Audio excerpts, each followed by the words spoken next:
Alright, Jump Masters, we're going to talk about conducting helmet inspections at Manifest. Whenever you go to inspect the helmet, you're going to inspect the entire outer rim to make sure there are no sharp or protruding edges which may cut or fray the jumper's universal static line modified upon exiting the aircraft. This includes that also when a camouflage cover is present, just like it is on this helmet. You still need to inspect the entire outer rim for any sharp or protruding edges. One thing you also need to inspect is inside where the night vision mount would be, is to ensure that it is proper and serviceable hardware or there is no hardware. The thing you look for serviceable hardware is that it does not protrude inside of the helmet shell. It should sit somewhat roughly flush or smoothed off to where it cannot cause a potential head injury. Next thing you're going to look for, you're going to ensure that all 7 suspension pads are present inside the helmet. Ensure there are 2 trapezoid pads, 4 oval pads, and a crown pad. The 4 oval pads must be flush with the outer rim of the helmet shell and covering the ballistic mounting screws. Trapezoid pad at the front of the helmet shell must be flush with. The front of the helmet shell and the trapezoid pad at the rear of the helmet shell must be flush with or extend no more than 1/2 inch past the outer rim of the helmet shell. You need to ensure that they are serviceable and approved suspension pads. One way you can tell is that they would have an NSN on the back and they are one of the approved manufacturers. The NSN is a good giveaway that it is an approved manufacturer.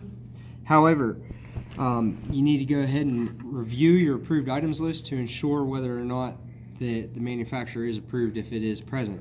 You also make sure that it is the closed cell foam that returns to its normal shape after being compressed and that it has the cardboard backing.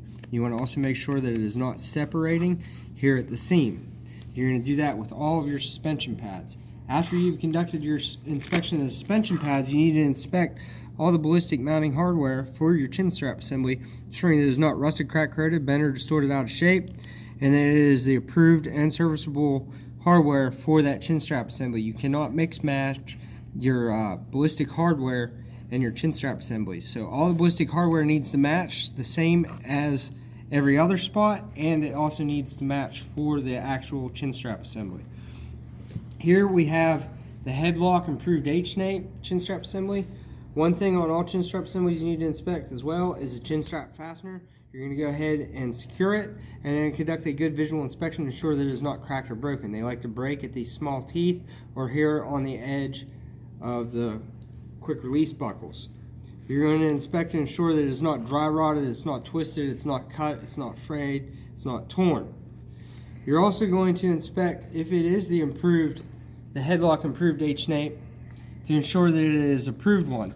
The one we have here, as you can see, has an NSN and it also says Advanced Combat Helmet, or ACH, for Advanced Combat Helmet here on the tag. Right there, next to my index finger, it says ACH for Advanced Combat Helmet. That is because there is a Headlock Improved H-Nape for both the Advanced Combat Helmet and the Enhanced Combat Helmet. I'll talk about that a little bit further in depth here in a moment. One thing you need to keep an eye out for is the knockoff Headlock Improved H-Nape. This is an airsoft item. It is getting sold up and down at different tactical shops. It is not the approved Headlock Improved H-Nape. So as you can see, the plastic here is much less considerable. It's much weaker plastic. This is actually felt and not leather. If you look also, there's no NSN, and anywhere that there's stitching, the stitching is much less substantial on this one than it is on the actual improved, on the Headlock Improved H-Nape.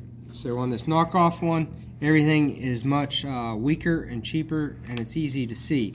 The thing that'll fool you with this is that they have actually stamped Headlock into the adjustable buckles.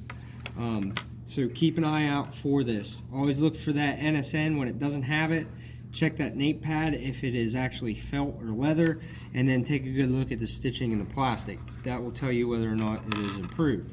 Another thing you need to watch out for on those headlocks and with your approved ballistic mounting hardware, especially with the Headlock Improved H-Napes, is if it is an Advanced Combat Helmet Headlock Improved H-Nape on an Advanced Combat Helmet, the bolt and T-nut should fit relatively flush. Like this, or just like this one, it does not protrude very much at all. Very little at all does that protrude. It's still fairly flush. There's some slight protrusion there, but that is okay.